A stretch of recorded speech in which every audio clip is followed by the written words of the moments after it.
ఒక సినిమా విడుదలైన తర్వాత అందులోని కథ, పాత్రలు, సంభాషణలు వివాదాలకు దారితీయడం కొత్తేం కాదు.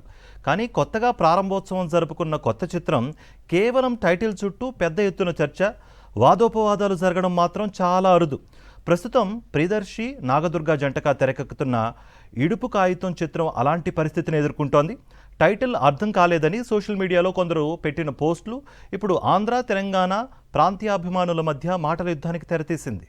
ప్రియదర్శి, నాగదుర్గ జంటగా ఇడుపు కాగితం పేరుతో పూజా కార్యక్రమాలతో సినిమా ఘనంగా ప్రారంభమైందో లేదో సోషల్ మీడియాలో టైటిల్ అర్థం కావటం లేదంటూ కొందరు పెట్టిన పోస్టులు పెద్ద ఎత్తున తెలంగాణ వాదులకు ఆగ్రహాన్ని తీసుకొచ్చాయి. దీంతో సినిమా భాష, యాస, టైటిల్స్ విషయంలో సోషల్ మీడియా రెండు వర్గాలుగా విడిపోయింది. టైటిల్ ప్రకటించగానే సోషల్ మీడియాలో కొందరు దీన్ని తెలుగులోకి అనువదిస్తారా, అందరికీ అర్థమయ్యే పేరు పెట్టొచ్చుగా అంటూ పోస్టులు చేశారు. ఇటీవల తెల్ల కాగితం అనే సినిమా కూడా విడుదలకు సిద్ధమవుతుండడంతో చాలా మందికి ఇడుపు కాగితం అంటే ఏంటి అనే సందేహం కూడా వచ్చింది. అయితే ఈ ప్రశ్నల్లో కొన్నింటిలో వ్యంగ్య ధోరణి కనిపించడంతో తెలంగాణ నెటిజన్లు తీవ్రంగా స్పందించారు. తమ యాస, మాండలికాన్ని తక్కువ చేసి మాట్లాడుతున్నారంటూ అభ్యంతరం వ్యక్తం చేశారు. మరోవైపు కొందరు ఆంధ్ర ప్రాంత నెటిజన్లు మాత్రం తమ ఉద్దేశం పదం అర్థం తెలుసుకోవడం వెనుక ఉన్న ఆసక్తి మాత్రమే అని చెప్పుకొచ్చారు. ఈ విధంగా సాధారణ సందేహంగా మొదలైన చర్చ క్రమంగా ప్రాంతీయ భాషల గౌరవం అనే అంశంపై పెద్ద చర్చగా మారింది.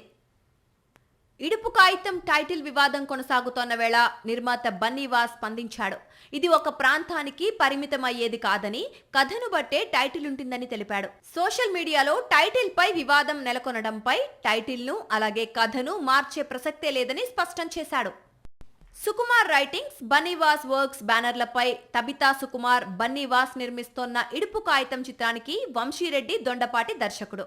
తెలంగాణ గ్రామీణ నేపథ్యంలో సాగే ఈ కథకు తెలంగాణ మాండలికంలో వాడుకలో ఉన్న ఇడుపు కాగితం అనే పేరును ఎంచుకుంది చిత్ర యూనిట్.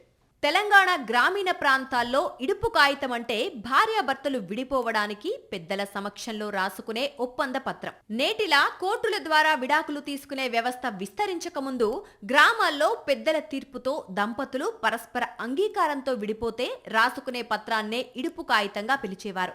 ఇప్పటికీ కొన్ని గ్రామీణ ప్రాంతాల్లో ఈ పదం వినిపిస్తూనే ఉంటుంది. తెలుగు భాషలో కోస్తా, రాయలసీమ, తెలంగాణ ప్రాంతాల్లో వేలాది పదాలు భిన్నంగా వినిపిస్తాయి. ఒక ప్రాంతంలో సాధారణంగా వినిపించే పదం మరో ప్రాంతానికి కొత్తగా అనిపించడం సహజం.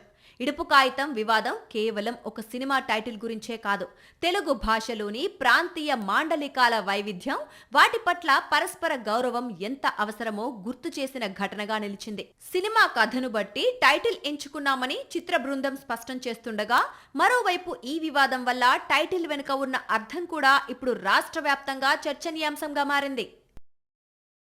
మరిన్ని అప్డేట్స్ కోసం ఛానల్ను సబ్స్క్రైబ్ చేయండి. నోటిఫికేషన్స్ కోసం బెల్ ఐకాన్ పై క్లిక్ చేయండి.